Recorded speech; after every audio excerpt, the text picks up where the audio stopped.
Hello, my name is Robert Smith and I'm with New River Community College's Academic Assistants, and today we're looking at the kinetic theory of gases.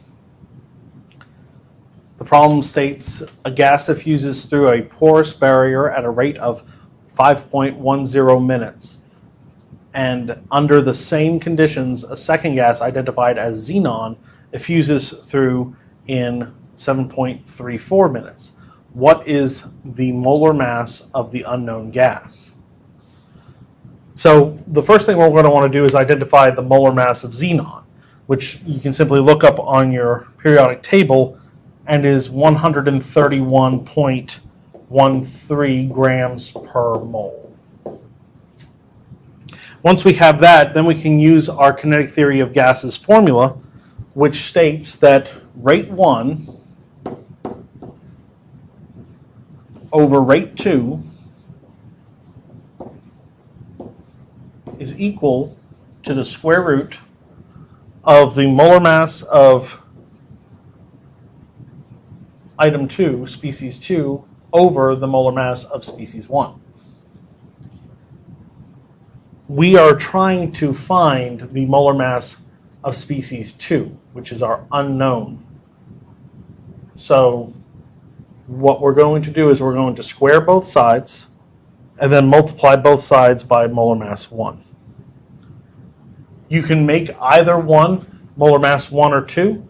It's just simply a matter of corresponding the rate with the molar mass. So when you do your algebra out, you find that molar mass 2 is going to equal molar mass 1 times rate 1 over rate 2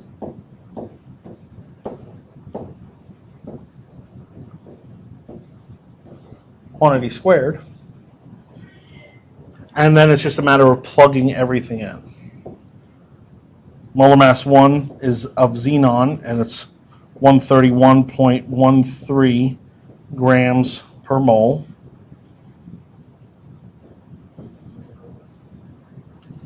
And then we have to correspond that with our rate 1, which has to be at the top, and it has to correspond with xenon. If you note, xenon effuses through in 7.34 minutes. So our rate 1 is going to be 7.34 minutes. And our rate 2 is going to be the 5.10 minutes. As long as your rates are the same units, they'll cancel out. So it doesn't matter if they're minutes or seconds or hours. It's just as long as they're the same. And then you'll square that value.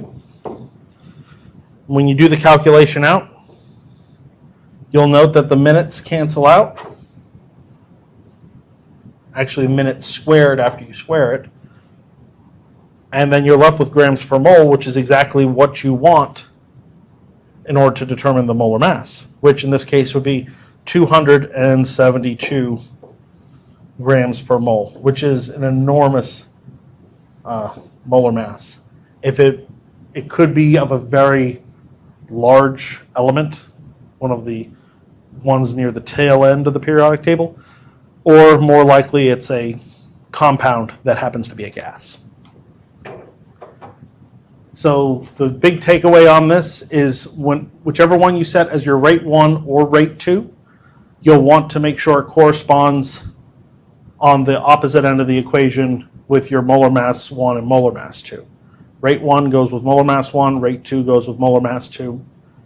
And if you're not given a rate and you're just trying to find out the comparison between the two, how much faster is one moving versus the other, you could simply make your rate 2 equal to 1, and then you can find the multiplier by which one is faster than the